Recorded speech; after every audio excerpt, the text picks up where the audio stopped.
Football then and now, a fun look at football nostalgia and the modern game intertwined. Join us.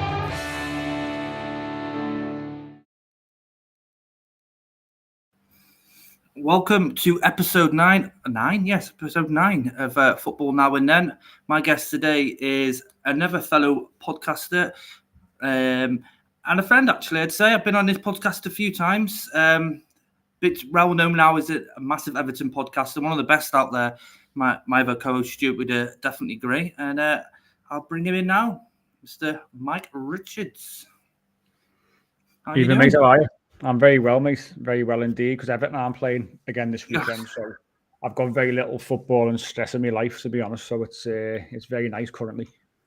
It's been all right, hasn't it? Minus obviously we can't stay out the news, and obviously we've got lots of things pending, especially the next couple of weeks. I want to ask you. Obviously, Fab have come out and contested, haven't they, about stopping the PSR and any deductions that are coming now. I was listening to Toffee TV and Baz was reading it out. What were your thoughts with Fab's statement? Yeah, I think, to be honest with you, they've done well throughout. They've had a good go at sort of trying to put across the fans' feelings towards, obviously, the appeal board was the first one, wasn't it, really, in terms of when they got involved. And we had Pablo on our show from the fan advisory board a few weeks ago, after we were given the 4 points back, and they've had some real involvement, and I think it's a really important part of things that the fans' feelings and thoughts are put towards these apparent independent panels to tell them, let's get it right. The people who are impacted by this most are us as fans. Yeah. So I think it's a very important thing. I think when the fan advisory board first came along and first became a thing, there was a lot of people sort of weren't too enamoured by it and weren't too sure potentially what it was going to entail and what it could do and what it could mean. But I think along these lines, I think they've been terrific. And yet again, they've come out and they've said, we believe that point deductions for both ourselves and Nottingham Forest should be suspended. It shows, doesn't it? The fact that we've got Leicester City now, who aren't even in the Premier League, who have been charged effectively. Another side, we've got them. We've got obviously our second charge, which is coming up. Our second case starts on Monday. We've had Forest as well. You've got then 115 charges labelled towards Manchester City. You've got Chelsea. You've got Man United who haven't paid a tax bill of a lot of money. There's a lot going on in terms of football finances. And as fans, this shouldn't even come into our thinking. And having a league table where you've got asterisks all over it, it makes no sense. The credibility of the league for me is totally gone. And this season will only be remembered for points deductions, fans protest, the Premier League playing political games with certain clubs, trying to show that they can self-govern with the regulator waiting to come in very, very shortly. So I think that the fan advisory board, to go back to that question, I think are doing a terrific job. I think it is important that we have a voice. That's what they are in the whole process. And I think that these kind of things, what it also does is it keeps it in the news, it keeps the pressure on. And it's not a good look for the Premier League. And let's get it right. Or they're all about the business, how the business looks, money, getting more and more advertising revenue in, how it looks to the global fan. And believe you me, at this moment in time, they're a laughingstock when it comes in world football, in my opinion. And I'm delighted that it's gone down this road, because people thought it was just Everton fans moaning. And you've done wrong, you've been charged, you've been found guilty, deal with it. People aren't laughing now, are they? Leicester fans aren't laughing now. Forest fans aren't laughing now. Other side, it's coming your way. Unless something happens, it's coming your way. So there's a big battle ahead, I think, and I think a certain Mr. Masters will be on his way come the summer, to be honest. I'd like to think he would be. Obviously, keeping on the topic, obviously with Forest in having their deduction, and obviously I know we've all sort of spoke about it amongst podcasts and friends and family members. What were your thoughts with them taking, obviously having a deduction of 4 points, considering we started off with 10, and obviously we got it down to 6. yeah, you know, their charge, I would assume, and what I read about it was a lot more serious than ours to begin with. But yeah, you know, because of their, you know, goodwill, you know, they get a couple of points taken off, and now they're obviously the minus 4 points, and we're still sitting with the -6. Well, you know, let's face it, to the common man or woman, it doesn't make any kind of sense. Let's get it right. They almost doubled our loss. So their loss effectively was over 1 year, because the previous 2 or 3 years in the championship, they were just about okay, just about in line. So they've doubled our loss, and ours was over 4 years, because obviously 2 years combined for COVID in 1 year. But because of apparent goodwill and cooperation, I'm basically saying, go on, lads, you know, go as quick as you can. Let's get it dealt with. They're now getting 2 points back for that. I think it's farcical. And, you know, I don't like to see points deductions, and I don't. And for me, you know, you've seen sides over the years, and other sides continued, like Sir Reading, who've had about 3 or 4 this season alone because of the actions of their owner. You've seen other sides who've lost points for administration and things like that. So, you know, we're not the first side to have points taken off us, but we're the first side in the Premier League. But I don't like to see it, because I question the integrity of the league. But I think when you look at that and you look at the loss that they made, and it was obvious, wasn't it? Let's face it, they bought about 75 players in the summer. You know, when they first came up, you know, and the first season of 22-23, in that pre-season in the summer, they signed the world, and it was obvious what they were trying to do. You know, they were trying to compete, and I get that. I do understand that. But you knew it was a gamble, and they were gambling with staying in the Premier League, and then gambling with them. Well, okay, well, we're going to need to sell somebody before the end of June. Now, again, let's get it right. They should have sold Brennan Johnson before the end of June, and they didn't do. We had to sell Richarlison for a cut price deal, because Richarlison was worth more than £50 million. Whatever people want to think, 50, 60 million pound. You know, 70, 75 million, I would say, is what we should have got for Richarlison. And we were undercut there by Spurs, but we had to do it because what was the end? It was £60 million, wasn't it? We had to do it because we were up against it with the Premier League. We knew we had to try and comply with these rules and regulations. And if we didn't do, then punishment was coming our way. Now, we work with the Premier League for 2.5 years. We work with them to try and sort things out. We sold a player before the end of June, before that financial deadline. Forest went, we're not doing it. We're not going to get the right deal for Brennan Johnson. So we're going to wait until later on in the window to get a deal which is basically better for us financially. And that's all well and good. But obviously they haven't done what they should have done, which is what we did. But they still got 2 points back for complying and being quick about it, and, you know, getting a move on with this hearing. It stinks to me. And this is why, again, when we say there's something going on behind the scenes here, are we being targeted? Why are we being treated differently? How come ours was, by the way, wasn't 6 points, ours was 10 points. Yeah. And we only got 4 points back because of legal errors from the first hearing. It wasn't a case of, hang on, you know, that mitigation, you know, or the war in Ukraine when you lost all your sponsorship, and you look at you know, the player X situation in terms of losing his value and things like that. A lot of things have gone on. Obviously, the stadium obviously is a big one. It wasn't for the stadium. You know, this, putting it simply, if we weren't building a stadium, Everton would have complied with financial regulations. It's as simple as that, really. So a lot of things have gone on. A lot of things were ignored. And we're saying, well, you know, for me personally, if you're going to take points off us, and you came to the conclusion that the starting point was 6 because it wasn't 3, then Forest have got to start at 6 and then work up, not work down. It's 6. You've breached. Did you breach more than Everton? Well, you did, yeah. You breached. You nearly doubled it. So straight away that should be another 2 points, and then obviously 9's administration. So I think they should have got 8 if we're going to work off that particular scale. So to come away with 4 is basically a kick in the stomach for me for Everton. And I think that and I'm sure that Super Silk, you know, he knows the script. If he can find some kind of loophole, then get the Premier League in court.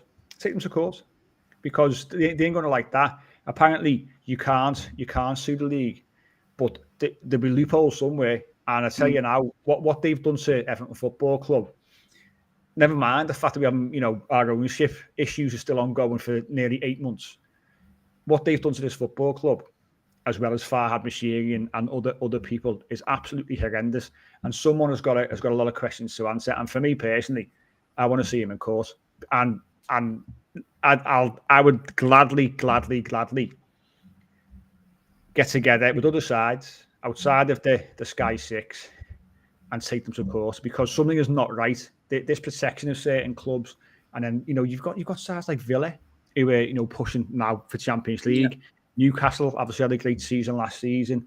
Wolves who are pushing Europe now in the current season. All these sides have got to sell before the end of June. So when you get to a position where you're looking to compete and you get up there, you've got to sell your best players and then start all over again. And it's totally wrong. The protection of certain clubs is wrong. And this season and the events of this season off the field have highlighted to everybody, not just Everton fans having the moan here, and all crying again because you've been caught out. This is what's going on. And for the good of the game, this has got to be sorted out sooner rather than later. It most definitely has to. It's gone on for too long. And obviously, you said about the 8 members, and that's referring to 777's takeover, which I've been reading now is being put back again until after, we've gone through, we say, their court of law, and then we find out what come April, or depending on what happens with how many points they take off us. So you could be looking at the takeover going out to maybe the end of the season if we contest what happens, in the next one. That's a farcical as well. And it's like, you look at Mr. Ratcliffe, who bought shares in Man United, and I know he did have to wait, but that was in, out, and there he is, and he's got his shares in United, and he can do what he wants. But with 777, rightly or wrongly, if they've got red flags or they haven't got red flags, obviously, there's a lot out there. But what can be any worse than what we've got now? But going back to that is, how long do you think we're going to wait? And you know what? At the same time as before I ask you the question, I got a funny feeling that whatever happens with the points happens, and then we'll get to the point they'll just say no to 777, and they just had us round the ringer, and pointlessly. What for? To discredit us and destroy us a bit more than they've already done so. Yeah, I think the whole 777 situation is farcical. The fact that we're getting this at 7, it'll probably be 8 months. So they're talking now potentially after Easter. So after we found out about the second charge, so obviously the hearing starts on Monday coming. Yeah. The rumours are we'll hear by around the 7th or 8th of April, I think it is, which is the Monday. Now, again, it all ties in nicely. That comes immediately after we play at Goodison Park against Burnley. So, between then and the next time you play at home, there's a couple of week gap. So, we think, well, it takes the attention away a little bit. Everton fans can't kick off, when the cameras are there and things like that. So they'll calm down a touch. So it all ties in nicely. But the whole situation around the ownership is unbelievable. How, by the way, Farhad Moshiri, because at any point now he could say, "Nah, I'm pulling the plug."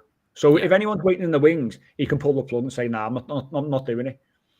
And obviously we're going to owe them money. But that can be dealt with. It's they just become another creditor, so we can deal with that.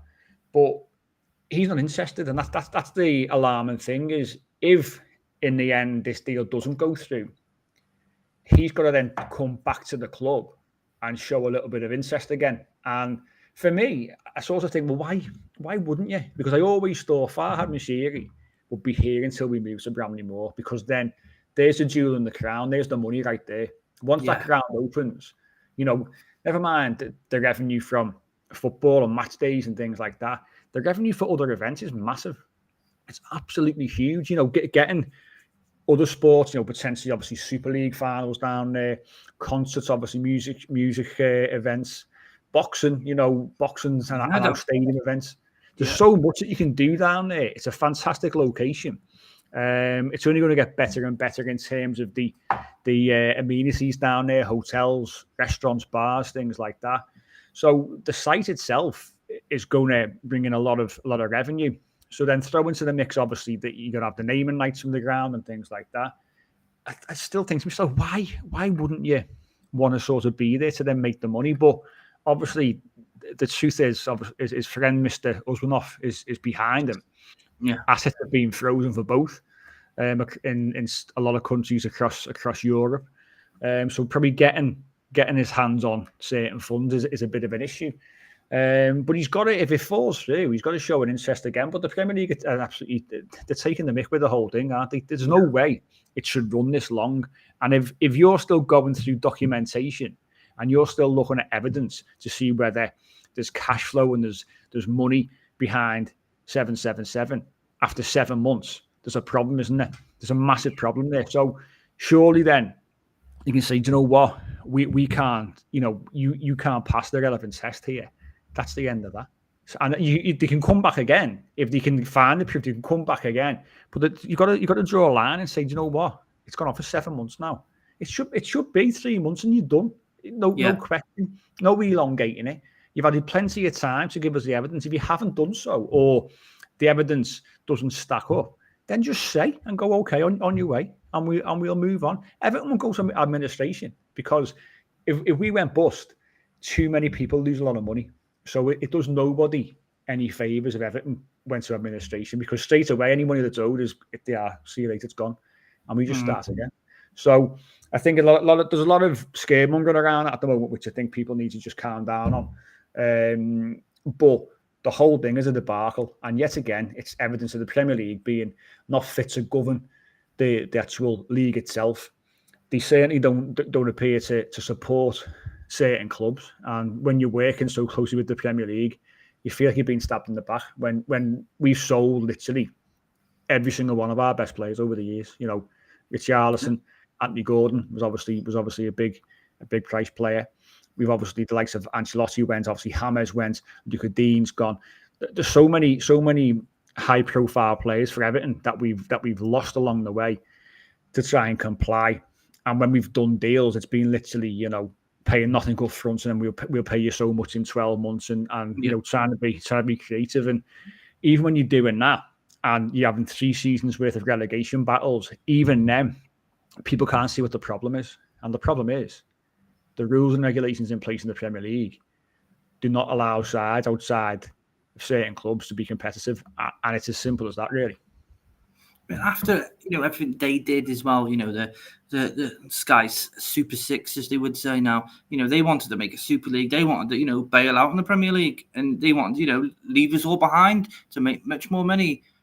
But what was their line is they couldn't do it to the fans by deducting any points or anything terrible to these clubs. They give them a slap on the wrist and a fine. And that, to me, when all this was going on, I feel that's far worse than what we, Forest and Leicester, have done. We haven't gone to destroy a league and run away to somewhere like a fairyland league with all these other massive clubs across the world.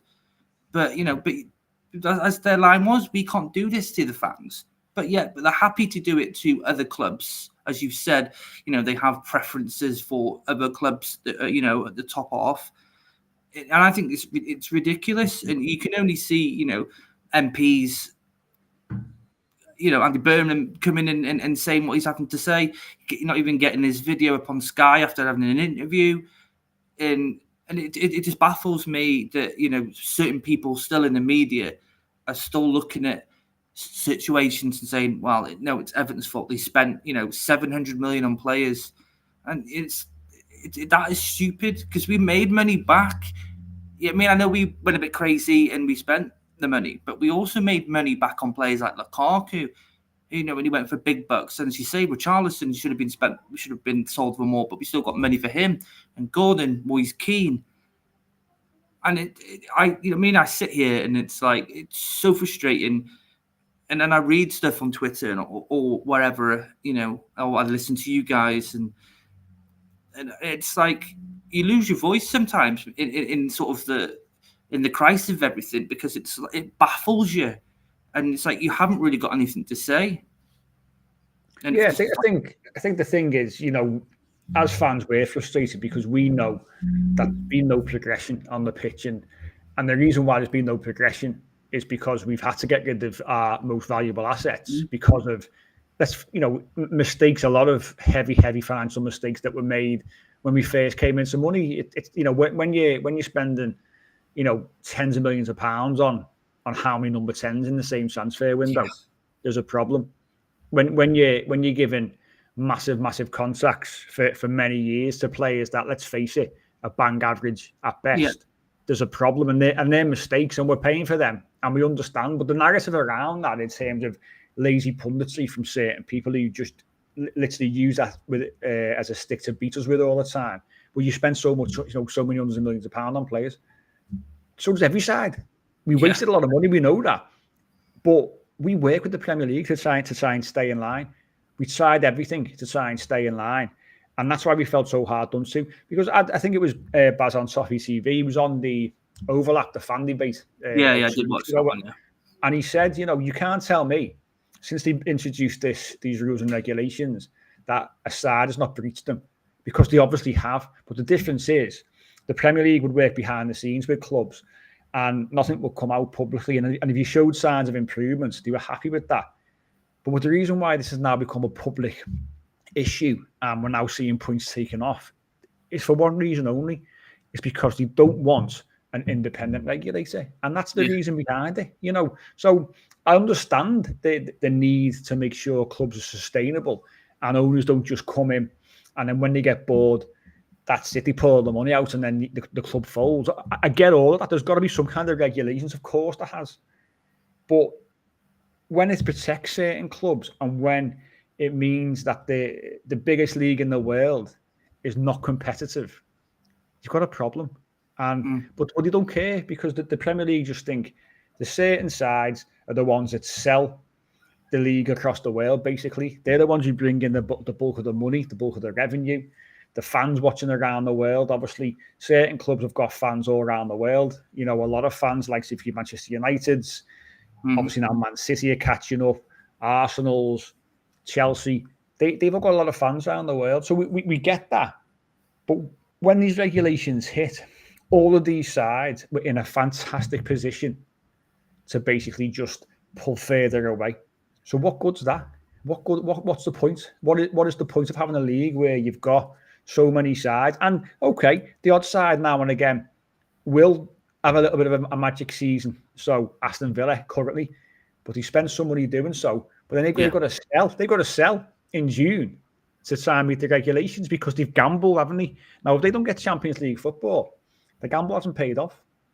And then, so they won't get any Champions League money, and you've got to sell some of the best talents that they've got there. Newcastle had a gamble. They got Champions League football, got knocked out pretty quickly. Now, come the summer, they've got to sell, and they couldn't buy in January. Don't forget either. Yeah. So you've got these sides who might do it. Like Leicester. Let me look at Leicester. Leicester won the league. Yeah. But then the season after, they were close to relegation the season after. They had a really poor season, and I think they changed the manager, and then they pulled away sort of late on. So even then, Leicester couldn't kick on because of finances. And the Premier League even said that season that they won the league was a 15-16. Was the worst season in terms of viewing figures for the Premier League, because it wasn't your Arsenal or your Man United or your City or your Chelsea or your Liverpool's fighting for the title. It was Leicester and Tottenham. They were the two sides. So all this about it being the best league in the world, the most competitive league in the world, and any side can beat any other side on any given day, is all nonsense, because the product now is basically 6 fat cat teams, maybe 7 now with Newcastle, with the money that they've got. But as I say, even they're sort of impinged, aren't they? It's certain sides who are just pulling further and further away, and other sides haven't got a chance in hell in catching up. But you're saying about obviously Villa and Newcastle, having to sell. But then, they're having to sell, Diaby or Bailey or Watkins, and Tottenham, Arsenal, especially Arsenal, who need a striker. Go and get these players. So you're also supplying your best players to the clubs who you're fighting for these positions. And then you're making them better just so you can stay off the naughty list of the Premier League. It's not competitive. And, they've also got to realise when you say about January transfer window for Newcastle, but more or less every club didn't want to touch, put their hands in a pocket and buy a player, because they've made clubs now, a lot of the clubs in the league, frightened to spend money. So what's this going to say to the bigger players, across the world that they're trying to bring in, because they're going to look at it and go, "I'm not going there. I don't like the sounds of that league." Well, this summer will be a key indicator of where this league's going, because obviously January was a great indicator, wasn't it? In terms of, I think the previous January there was something like £750 million, £800 million spent in the January transfer window by Premier League clubs. The one just gone was 75 million or something like that. So that's an incredible drop off in terms of money spent, because they're petrified now, because they had a system in place where sides weren't getting done and weren't getting dock points because they were working with the league, and then you could see that they were sustainable. If they gambled, then they had to basically just, okay, rein it in a little bit, lads, and those kind of conversations. Because the Premier League have now gone hard line out of absolutely nowhere, as I say, because of the reason we discussed earlier on, they're petrified now. So there's going to be loads of clubs in the summer who are nervous in terms of what they actually spend. And you'll probably find a lot of sides who would do what Everton did last summer in terms of the kind of deals where nothing up front with some European sides who are quite happy to deal like that. Yeah. And you're paying 12 months or low down payments and loans. And I tell you now, the summer transfer window will be nowhere near as busy as what we've seen previously. It's like the Chelsea now, they've got to clip the wings as well. I mean, Bowley's come in and spent over £1 billion. Yeah. They're literally, they got to sell, I think they got to make £100 million worth of profits in players before the end of June is what I heard. So £100 million in profit. So who's the biggest profit maker out of the Chelsea players? Conor Gallagher, because he's I was going to say Conor Gallagher, yeah. So he'll probably go. So there's all this talk about him stalling on the contract and things like that. Probably go before the end of June, because they've got to make a lot of money. Now, if they can't, then they're going to breach straight away. So then you go into next season, assuming Leicester come up, they'll be on -6, probably something like that. Yeah. You'll have Man City's charges coming up. You'll have Chelsea, potentially have United. Wolves have got to sell, I think, as well. Villa have got to sell, as we said. Newcastle have got to sell. So all these sides don't sell before the end of June. Everton probably got to sell before the end of June again, no doubt. So, Onana or Branthwaite or someone like that. Yeah. So if you don't sell, there we go again. So we're back to the same situation again. Because 23-24 will fall under the old rules and regulations. 24-25 will then fall under the new ones, which is this new European UEFA system, which once again, if you make more money and you're one of those big sides, you just get to pull away even more. Yeah, and I saw that on Sky. I'm going to spin this now, because obviously that's our negative part of the episode, because it is frustrating, and I've obviously been an Evertonian myself. I feel exactly how you feel, but I want to sort of bring it back now to a bit more positive, if we can be. I know it's a difficult point, but there have been some positives this season.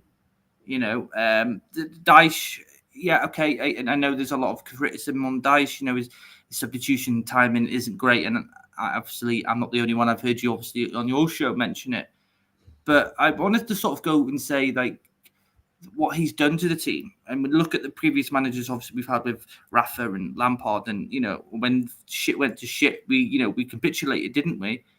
And with Dyche, minus not scoring, I've been really impressed with the defensive side, and I think that's got to tops with Tarkowski and Branthwaite, and how much of an amazing pair they've been. What's your thoughts on those two being together? I mean, obviously, the likes of Branthwaite's probably been our player of the season. I think somebody who went away on loan and learned his craft at PSV had a great season for them. He's come in, and after those first couple of games where Michael Keane got the nod and obviously didn't play particularly well, he hasn't looked back, Branthwaite, since he's come in. He's a very cultured centre-half, fantastic left foot, a great right foot, great in the air. He's got pace, he's got power. And he's one of those centre-halves who, is great in terms of a modern-day centre-half. He's got everything that you need, very much, John Stones-esque, but I would argue at that age, probably a little bit more just Locker in terms of attributes. Doesn't mean to say he's going to go on and be a better player. At this moment in time, there's more to him in terms of what he's got. He's a much bigger player, taller, faster, stronger than Stones. Stones is a fantastic footballer, by the way. Yeah. But has been fantastic. And alongside James Tarkowski, obviously, he's got a fantastic partner there. Somebody who, again, had a good season. I think the two of them, if you picked in England 11 via the WhoScored.com ratings for this season, they get the nod. That's a centre-back pairing. The two of them are the two highest scoring English centre-halves this season. So it shows how good they've been together.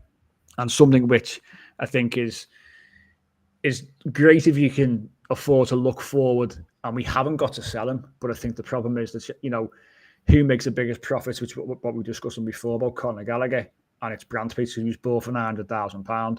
We'd sell him for 75, 80 million pound, in my opinion. So you're making pure profits on a player, aren't you? So I think that's the thing with him. He's had a great season, but we're going to lose him, aren't we? And that's the really, and this is what I mean. This is the really sad thing about it. We know that clubs have got to sell prized assets and make money to survive and compete and what have you. But like we're saying, we're not selling to compete. We're selling to survive is what we're doing. And that doesn't sit right with me. But, they've been good, the two of them, of course. As I say, Brantford's probably the standout. Beyond that, I think Onana had a solid season. I know he's got people who don't like him. I think people sometimes they can't see what's in front of them in terms of what certain players have got. I don't know everyone's got their own opinion, but mine is he's a fantastic footballer. We want to see more from him, but he's 22 years of age. He's only his second full season in the Premier League. Yeah. He's got a lot to learn, but when he turns it on, I think he's terrific. And there's no, that's the reason why you've got Barcelona looking at him and Man City and Arsenal and sides like that, because he's that good. And they can see that and surround them with, slightly better players. And you think he'd be terrific. The fact is, in Everton's midfield, you have to do quite a lot.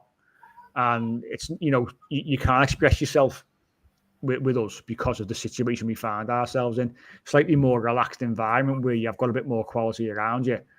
He'll be fantastic. And, he's going to go on and be a top player. You'll see it for Belgium. Obviously, they play England, don't they, next week.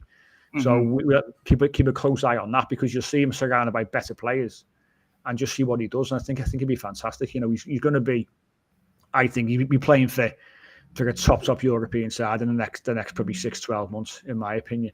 So they've been the real standouts. I think Mikalenko as well, to be honest with you, is really, really pushed on this season. You compare him to last season, he looks bigger and stronger.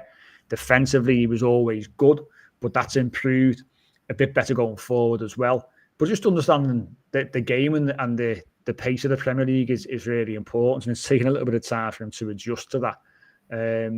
But once again, he's come in, he's had to work hard, change the culture. Don't forget he's at the club and then his dad's fighting on the front line. When the war kicks off, going through a lot of personal turmoil and then trying to play football is not easy. I think he's had a good season as well. I think outside of sort of those players, it hasn't been great. Obviously, struggle for goals in terms of our forward players. The wide players not contributing, like Dwight McNeil, not done as much as you did last season. Obviously, Calvert-Lewin struggled massively to find the back of the net. Beto's done okay, but he's very, very raw. You don't know, he's very unorthodox as well. He hasn't got a fantastic scoring record. Harrison's done okay. People probably want a bit more from him as well. So whether that move's made permanent, who knows? James Garner's done all right. I think he's had a solid season.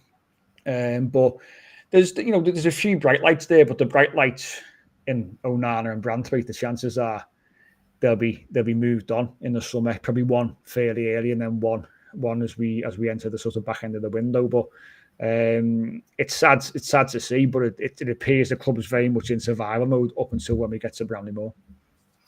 And that's an absolute shame. And I agree with you with Brantford, and I do agree with you with Amadou and Onana. I think you can see the ceiling extremely high for the pair of them, and I wouldn't want them to go. But at the same time, as I feel like they're not going to progress with us. We are fighting for survival, and these sort of players, you want them to play higher up and show people what they've got. You don't want them to be battling, and I obviously rather us be fighting for Europe with these players in our team and building around them and getting the players in that, you know, supports them and makes their lives a bit easier. But, you know what I mean? I have to agree. And I think they probably will go. I was hoping to think that maybe we'd be able to do one this season, maybe one next season. But depending on, obviously, the finances, and I'm assuming we're probably going to be at a loss for this year's as well.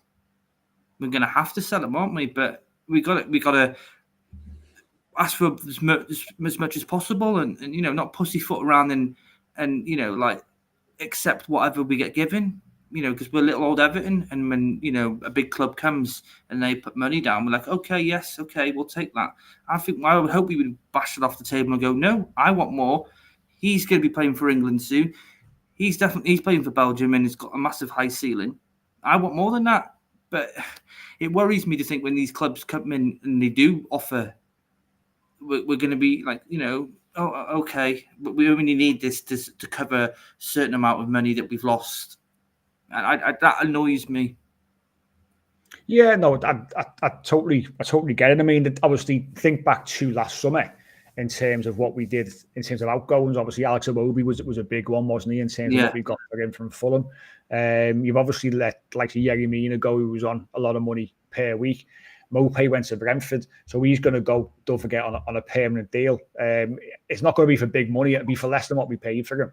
Well, he's definitely. I think that that was definitely within part of the deal, but I think the price will probably have been agreed prior to the actual deal. So I think, obviously, with him scoring goals for Brentford since he's been there, I think that, you know, we're probably going to get probably £6 to £7 million for him. So it'll probably work out in terms of the amortization side of things. It'll probably work out as breaking even in terms of him. So we paid around 13 for him, and we're probably going to 6 or 7 back. It's probably about right on terms of the length of contract. Ellis Sims. So Sims, apparently, we wanted to get that deal done by the end of June to Coventry. It didn't quite go through, which I think is what's caused issues for the 22-23 season. But it went through, obviously, for then after the end of June. So that'll go into the 23-24. Tom Cannon went for decent money, don't forget, to Leicester. That'll be part of that as well. You know, so, you know, Connor Cody was on decent money. He went back to his parent club and then obviously subsequently signed for Leicester City. So there was a lot of players there that we let go. Begovic, I mean, he was on, say, 25 grand a week as a second choice goalkeeper. Virginia and Lonergan aren't on that. So again, we're looking at, you know, we have saved some decent money. And you'd like to think that outside of your sort of Onana and Branthwaite, you're going to see other players getting moved on as well. You sort of fringe players, Michael Keane, you know. But if you're losing then 2 centre halves, you've got to probably bring 2 in then. So where do you get them from? You know, who's the next Jared Branthwaite, so to speak? Who can you bring in for you know, a cut price deal?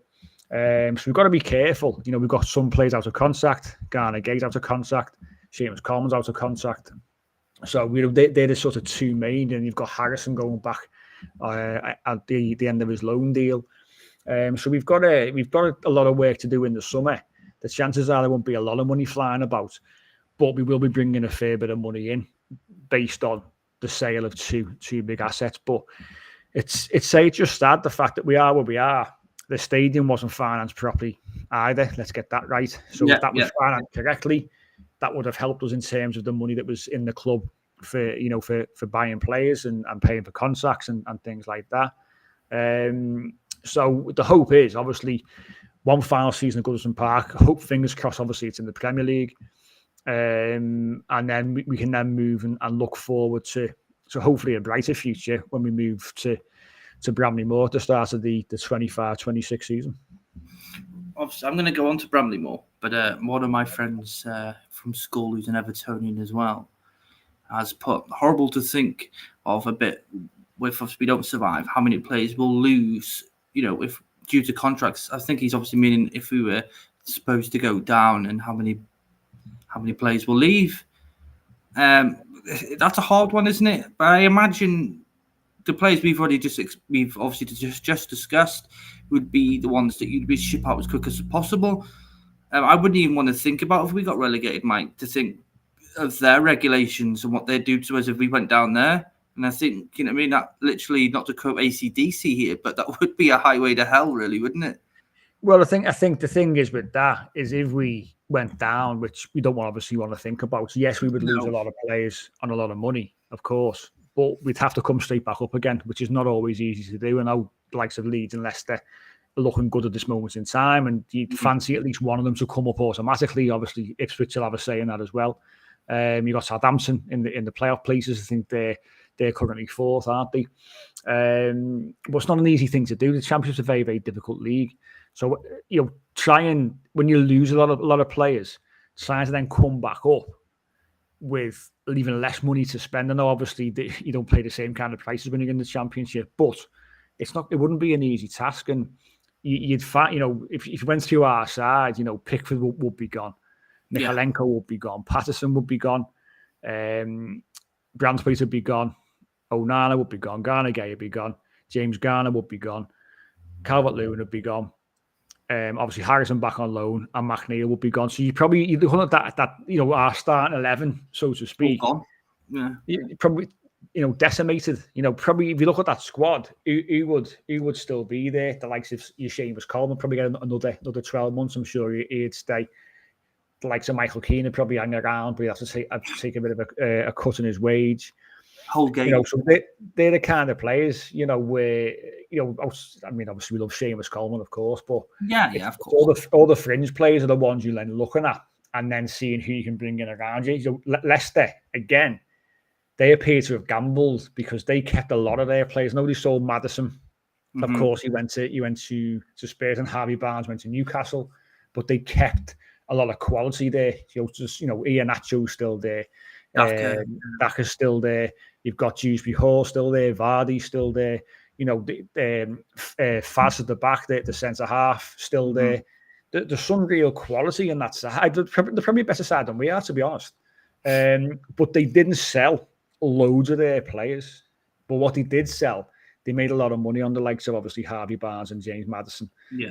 They got some decent fees, but Everton's different. Everton will be decimated because financially we're in a much worse state than Leicester were when they went down. It's sad to see that, really, isn't it? When you're looking at that, but then that's it's what's frustrating, isn't it? When you have to look at the worst case scenario, and as you just discussed that, Mike, and it's like we're pretty much losing a full squad. Better might stick around. You might do well in the Championship better. I like Beto, and we've discussed this before on Twitter when I've commented on your posts. And my last time I went was against Arsenal, and I think he's different, and he's unorthodox. He's a rangy striker, I'd say, and I still think there's stuff to come out with him. I just think it's adapting, and I think it's sometimes with him is I know he's been playing the last couple, but when he's getting brought on by Sean Dyche, it's 5, 10, 8 minutes maybe so to make an impact. I think it's very hard for someone who's never played in the Premier League to make an impact with such minimal time to do so. I think you're right. I mean, we've backed Beto since he's come in. Like you say, he's been getting a handful of minutes before he got the start that he got against West Ham. It was a handful of minutes that he was getting. So it's hard to judge a player. He's very raw. We don't know what he's going to do next. I don't think he knows what he's going to do next at the time. But sometimes that's not a bad thing because defenders don't know what he's going to do either. So I think he's done okay. I think we always like to see more from every new signing, don't we? But when you come in from the Italian league, it's a slower league. It's more technical. Yeah. It's difficult to adjust to such a quick league in the Premier League. So again, he'll be better next season. I totally believe that. And we don't want to be discussing it. Going down to the Championship. No, I know. He's one of those where he can be, I think, a real asset next season. And to be fair, Trinity as well. Trinity, young kid, fantastic. Got his first game for the Portuguese under-21s and scored last night. Which is we've been playing for the 19s and the 20s. So fantastic for him. Every time I've seen him. I think there's something about him that I like, and he will come good for me. But he's an investment. He's a young player. He's an investment. We weren't going to see loads of him this season. But when your strikers aren't scoring goals, you're looking around. Who's going to take the responsibility? Who else have we got? And obviously at 19, we're looking at him. But he's not going to come on and set the world alight. He's even more raw than Beto. Yeah, So I agree. it's difficult. It's difficult for him to come on, but he looks like a real game young lad. I think that going forward, I think we'll do well to sort of give him more game time. Next season, he will get a bit more game time. Whether we think it's time for him to have a loan, maybe next season, possibly, but depends where we are. Depends what the situation is. Depends what we can do in the transfer market. Yeah, but yeah, it's hard for him coming in. The fact that everyone looks at him to say, "Well, give him a go as well." I get that, but he's very young. He's very raw, and he needs to learn his craft as well. I'll have to put my football manager hat on here now, Mike, because when we signed Yusuf Trinity, he was one of them. And I play a lot of football manager, and I always go on the old the kid hunt, find out who's the next gem, because to be fair, they have really good scouts on the game, and not say 9 times out of 10, let's go 7 times out of 10. These players do go on to make a massive, have a massive career, and he was one of them in the last 2 football managers. Before this one, for some reason, now he's signed for Everton, but he pulled him down, which is funny enough. Just one of them, innit? But he was fantastic on the game. So when we bought him in the summer, Stuart, obviously, who does the show with me on here, he was like, "Have you bought him before? Is he any good?" And I'm like, "Yeah, he's incredible." But it's like, it's a game simulation that's completely different to what it is in real life. Obviously, the scouts of football managers see something in him, and and I propped him up for the next gen. But you can't expect someone from a game and then go into real life to be as prolific as he is on the game. But I was quite chuffed we signed him. From obviously I'm looking at a game perspective, but I'm also looking at what the people at the company of Football Manager have looked at him as a scouting system. So I was quite chuffed we got him. But saying that though, 777, don't they own Sporting? No, not Sporting. No, is it not Sporting? No, I was say if they did, then we could have got a couple more off them. No, it's what's it, Standard Liège, Vasco da Gama. Also, they got a few different clubs, haven't they? Well, there you go. We could get some Brazilian players in here, Mike.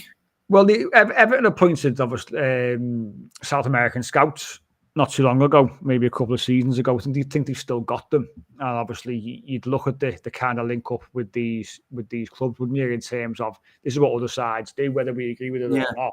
When there's a multi-club ownership model in place, this is what happens. Obviously, they're looking to try and make sure that prices are fair, and you're not just trying to fiddle the books and things like that. But obviously, if they did come in, the fact that they've got access to many clubs. I mean, Sevilla, they got a small stake, haven't they, in Sevilla? They're not the sort of minority shareholders. There's a 15% with them. So there's options there, of course, and you'd like to think that we would use that to our advantage if they did come in. But at the moment, that's a long way off, isn't it? To be honest with you. Yeah. Of course it is. I'm gonna obviously give you your last question before I let you go. Going into Bramley-Moore and leaving Goodison Park, we're going to sort of have a scenario here. What's your feeling now? It's the last day at Goodison Park, and say it's a home game for the last game, for argument's sake. And, then the next season we're going into Bramley-Moore. What's your feeling, and how are you going to feel for it?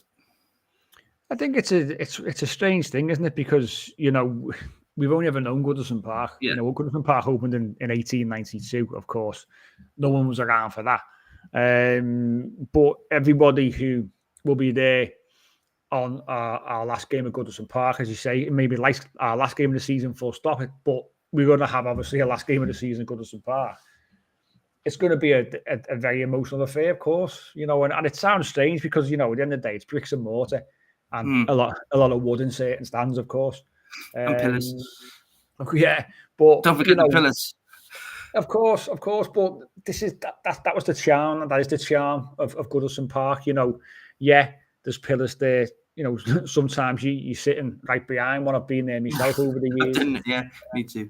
I made sure. I mean, my season ticket now is in the paddock, so there's nothing in my way. Now I've got a perfect view. But it's a fantastic stadium. We've all got special memories there. Some fantastic memories from certain games, some terrible memories from other games. We've, our recent history is poor. You know, the most, as I say, enjoyable, the most memorable games have been the ones where we've survived, which is really, really poor. You know, the Palace game, the Bournemouth game, and we don't want to, remember such a fantastic stadium and something which is so big in our lives for those kind of games. It should be remembered for the likes of Bayern Munich, for those who were around and around that time. Even I remember it was Middlesbrough in the FA Cup quarter final in 2009, coming back from 1-0 down and winning 2-1. Even Fiorentina, we got beat on penalties, but the atmosphere was incredible that day. Yeah. I think back to the Arsenal game under Roberto Martinez when we beat them 3-0. Everton were just absolutely fantastic. Even Newcastle this season 3-0 we were great. The one where Iwobi scored and the fella chained himself to the goal post. Yeah, the game had it all. We had Alan getting sent off when they changed his yellow card to a red. Iwobi scored in the 99th minute. It was just mental. So they're the kind of games that you want to remember. But it will be a sad affair. I can't wait to get to Bramley-Moore, to be fair, in terms of that's the future of the football club. You've got to move with the times. The location is fantastic. The ground is spectacular. There's nothing in the way. There's no obstructive views there, of course. The fan plaza is going to be fantastic. The whole thing, the move is just going to be a massive thing for this football club, and we've got to embrace that, and we've got to look forward to that. But obviously, it will always be tinged with a bit of sadness because Goodison Park is our home, has been our home for so long. And we've, I've played there myself, was lucky enough to play there quite a few times. And you have those memories, and I was there when Tony Bellew won the world title against Liverpool Maccabi. So, all these things that you've experienced at Goodison Park, and, your memories can't be taken away. But I think it'll hit home when you walk up towards what was Goodison Park and it's gone. And what you used to see on your walk from my park normally in Everton Valley, and then walk down past the side of Stanley Park there, and your view is normally, it comes into focus. You see the big Goodison sign on the park end, you see the side of the main stand, you see the club shop. When the stadium's gone, it'll be such a bizarre experience. But listen, we've got to move with the times, and this is the stadium's almost crippled us in a way, because that's why we are where we are as well. That's a massive factor, but it's also hopefully going to be our saving grace. I hope so. I mean, I've been showing my girls, not into football, but they know who Everton is, because obviously I demand that. But we were watching videos on YouTube, and I was trying to explain to them, the history of Goodison, and they're watching, Bramley-Moore and what the videos of Everton have put up, and they were mesmerised by it. Obviously, they've never been to a game themselves. That I wouldn't force them, because it's hard to watch as it is at the moment. So I couldn't imagine them coming to watch it with me. I'd have to button my mouth also, and I'm quite, I'm quite a loud person at Goodison. But yeah, I'm excited, but I'm also, it's like it pulls on your heartstrings a bit, because I've been going there for decades as myself, and I always have memories there. I was there at the Palace game. I remember being there when we thrashed Sunderland. I think that's one of the other games I think I've ever been to when we've scored 7 goals. And it will be sad, but I do agree with you at the same time. We do have to move on. And the more you see Bramley-Moore like a tent, isn't it, getting put up, you do get excited, and it is what we needed. I do think we should have been more than 52,000. I still think we could have gone to 60. I think Evertonians would easily fill a 60,000 seated stadium quite easily. But obviously, maybe in the future that will be the case. But I'd hope then there's another expansion after that, because there's plenty of room around there, isn't there? They could build around. But yeah, it will be sad.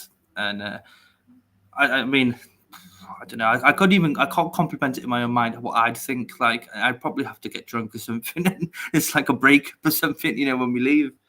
But yeah, it's something the club are working on. Obviously, the final game next season, whenever that might be. The club have already said there's a lot of work. I mean, we've seen there's stuff come out already in terms of a bit the artwork to do with Goodison Park 1892 to 2025. Us season ticket holders had the option to buy one of the Goodison Park commemorative packs, which most of us have probably bought, even though they cost £75. It's one of those things you've just got to do it, and there's a variety of things in there. And these already a lot of former players have said that the club have been in touch about that final game. So we're talking, it's well over 12 months off. It's we're talking 14 months from now. Yeah. The club will get it right, in terms of what they plan to do. I mean, I think back to when West Ham left Upton Park and they had like former players coming in London taxis, and it was a little bit sort of cheesy. And then Spurs when they left White Hart Lane, they had all former players come on the pitch and all that. So it's always going to involve former players, and it should do. Heroes of the past, icons, whatever you want to label them. I mean, how many heroes are left? What would you who would you deem an Everton hero? Get Strachalurzi in last game of the season. Well, that's it. But who would you deem an Everton legend? That's always a question. What's the difference between legend and icon? Is Donald Ferguson a legend? Is he an icon? Those kind of things. But a lot of the representation there across the decades will be there, and it promises to be a fantastic event. But listen, there's a lot of work to be done by this football club to make sure we stay in the Premier League first of all this season, and that's most important next season. Right, Mike, it's been a pleasure. It always is, obviously, when we speak on, obviously, an Unholy Trinity podcast. I have put a prescription. Yes, you're having a prescription today.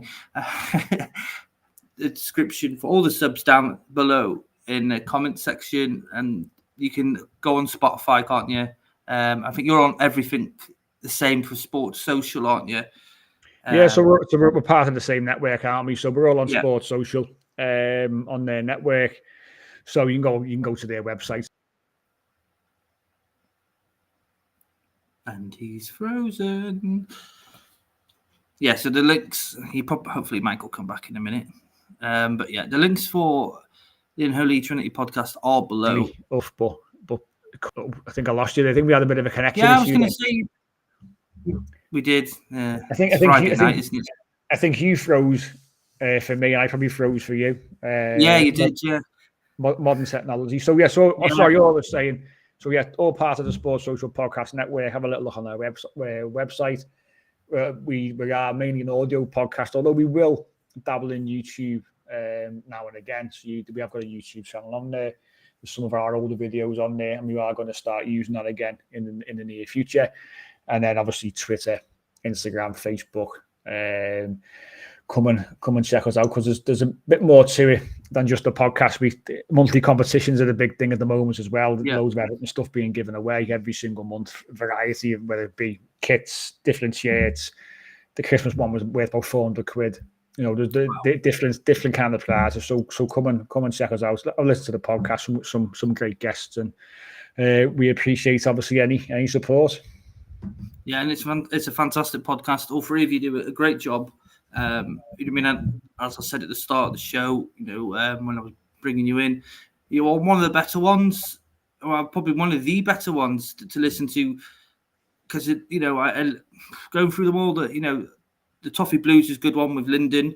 I enjoy that one, but then there's a couple that are very negative from the bat, and you guys, you spin it both ways. You give the positive with the negative, and you give the better feel-good factor than, what listening to it after we've lost and, we're all down and we're all pissed off. But you guys managed to talk about it and sort of get you a bit more reveled up for the next week and feel a bit like, okay, that, where some are just angry all the way through. And yeah, I think, yeah. I mean, people have got their own selling points, I suppose. I mean, our selling points is that we're very much ourselves. So there's no need to be any difference, and what we all are is fairly balanced. And although it's hard at times to sort of, you can lose a game by 3-0, but you're trying to say, well, okay, anything good from the game? What anyone stand out?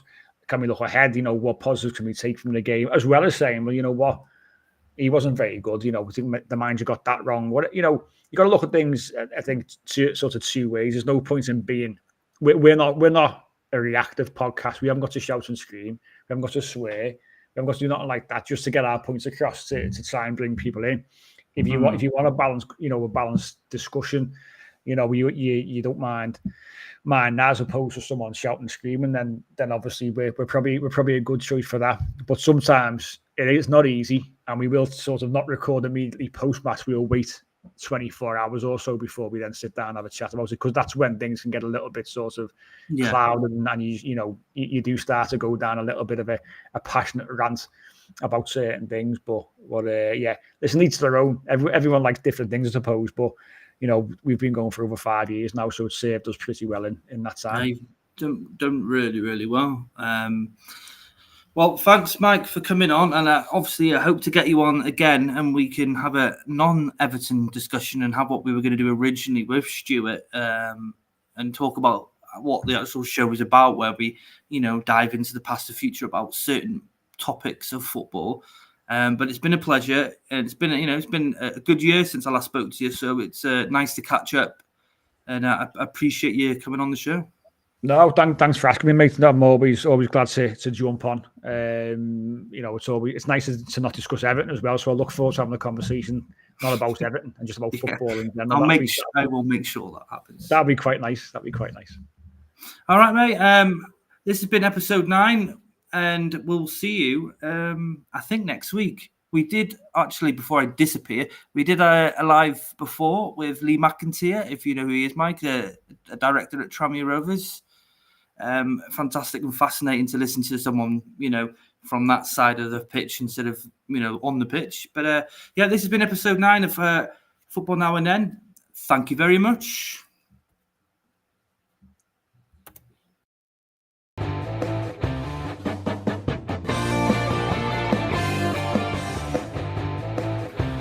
Football Then and Now, a fun look at football nostalgia and the modern game intertwined. Join us.